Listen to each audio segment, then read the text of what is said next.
So if you're still learning to read the Quran, you're definitely going to see one of these 12 symbols while reading. And today we're going to talk about what these symbols mean and how we can deal with them while reading.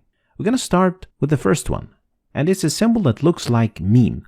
And it means you must stop while reading. Otherwise, the meaning of the ayah or the verse will change. So in this example, you should stop at the symbol by reading إنما يستجيب الذين يسمعون والموتى يبعثهم الله ثم إليه يرجعون.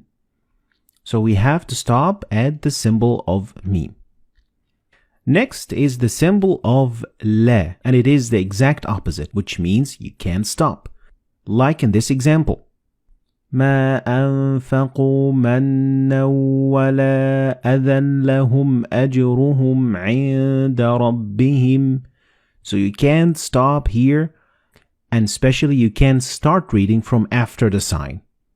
The three-dotted symbol means you can't stop at either of them, but you have to stop at one and not the other. So in the second ayah of Surah Al-Baqarah, you are allowed to stop at the first one by reading ذَلِكَ الْكِتَابُ لَا رَيْبَ فِيهِ هُدًى لِلْمُتَّقِينَ, or by stopping at the second one by reading ذَلِكَ الْكِتَابُ لَا رَيْبَ فِيهِ هُدًى لِلْمُتَّقِينَ.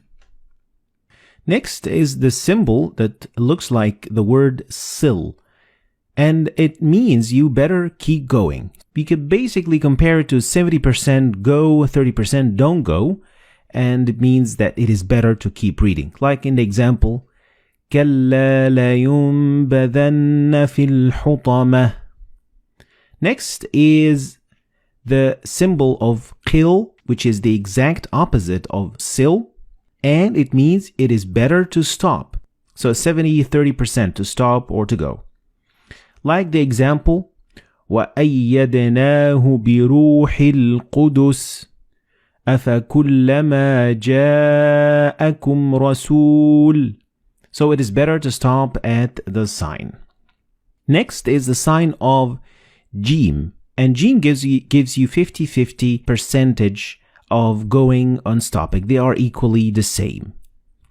Like in the example, فَسَبِّحْ بِحَمْدِ رَبِّكَ وَاسْتَغْفِرْهِ إِنَّهُ كَانَ تَوَّابًا. Or you could just keep reading and it would be equally good.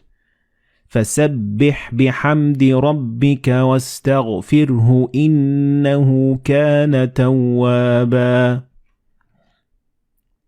Now let's talk about the other 6 symbols. And the first one is a symbol that means sujud or prostration. And in total there are 15 of this sign. And each time you see it and after you read the verse, you have to do sujud. So after reading the ayah, you will prostrate for God. Next, the sign that looks like meme looks a little bit different than the other meme. So make sure you can distinguish between them because they mean 2 different things. And this meme appears in the middle of the word. So the noon and ba, when they follow one another in the same word, you don't pronounce noon or ba, but you pronounce meme.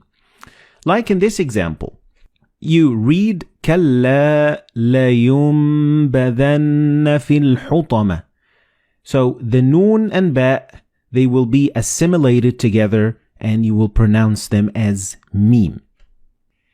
Next, this small sign that looks like alif, it is actually an alif and it is found so many times and it's used so many times in the Quran, and it means that this letter contains an alif of the long vowel. So you would read ثم استوى إلى السماء فسواهن سبع سماوات. So these symbols all mean that there is an alif right there. Next, the small sin means a small or a very little pause. Doesn't mean that you're going to have to stop and take a breath. No, it means that you're going to stop very momentarily for like half a second and then continue reading. And this example shows what I'm talking about. And you should read it like that. كلا بل ران على قلوبهم ما كانوا يكسبون. So it is a very short pause. Next is the sign of med, and it is a very common sign in the Quran, and it means that you need to extend the pronunciation of alif to a little bit longer than usual.